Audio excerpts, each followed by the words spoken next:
लुप्त होने के कारण ही ये हमारे पाप जागृत हो चुके। तो मेरा विशेष निवेदन तो यही रहेगा, आज इस होली पे आज आप एक संकल्प लेकर के जाए, एक प्रतिज्ञा लेकर के जाए। मनुष्य के अंदर अगर 10 बुराइयां हैं तो 10 बुराइयों में से अगर व्यक्ति 5 बुराइयां भी इसी होली के अंदर जला करके चला जाएगा, उसका जीवन धन्य हो जाएगा। इस बात पर सहमत है? बोलो विष्णु भगवान की जय हो। पहली बुराई निंदा, दूसरी बुराई अपने स्वयं की तारीफ सुनना।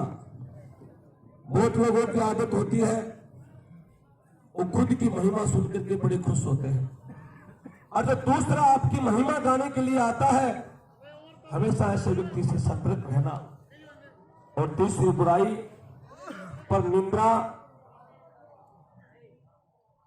और दृष्टि से अपवित्र, और जीवन में छोटी को पुत्री, शादी हुई वो धर्मपत्नी और बड़ी को माता, ये संकल्प लेकर के अगर आप जीवन में कभी भी दुख नहीं पाएंगे, ये भगवती का संदेश है।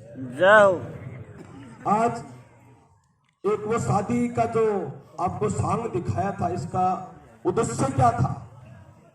इसका उद्देश्य यह था कि आज हमारे अंदर घरों के अंदर लड़कियों की कमी नहीं रही।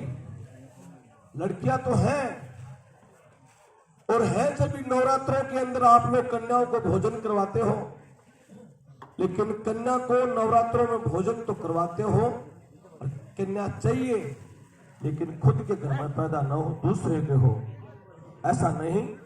भगवान से ऐसी प्रार्थना करो कि हमारे घर में भी दुर्गा रूप में कन्या पैदा हो, जो हमारे घर को पवित्र करे।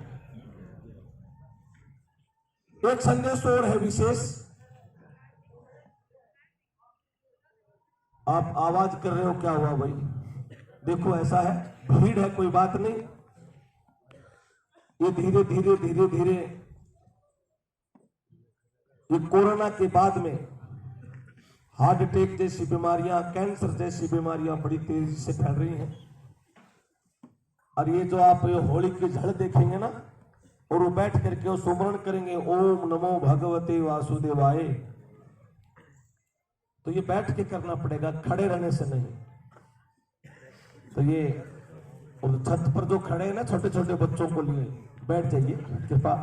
और ये रास्ता है बीच का रास्ता, ये जगह छोड़नी पड़ेगी भाई। ऐसी रिवाज है कि इस प्रहलाद भगत को निकालने से शादी होती है। हमारे है ऐसा परंपरा, राजस्थान में सब जगह है, नई रिवाज नहीं है। लेकिन शादी से प्रहलाद ने नहीं, प्रहलाद क्या कहता है कि आप मेरी तरह अटूट भगत बनो।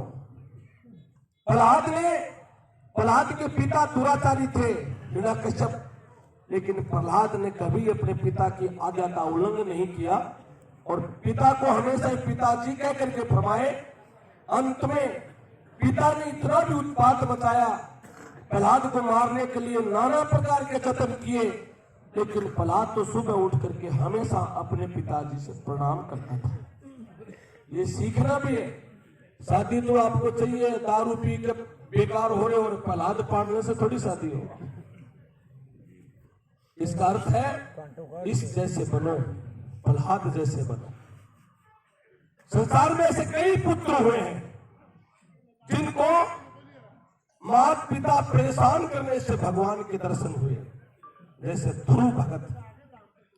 ध्रुव भगत की बचपन में माता मर गई थी और मौसी ने दंड दिया, और ध्रुव भगत अपने पिताजी की गोदी में जाकर के बैठ गया, तो उस मौसी ने उठा करके ध्रुव को एक थप्पड़ मारा।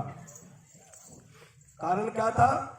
मां मरने से मां का साया रहा नहीं, और मौसी ने दंड दिया, और ध्रुव भगत को अपने जो पति की गोद से उठा करके धक्का मार दिया।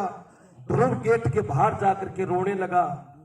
भगवान की कृपा से नारद मुनि ने कहा, क्यों रो रहे हो? कि मेरी मौसी ने मुझे मारा। भगवान विष्णु ने वरदान दिया।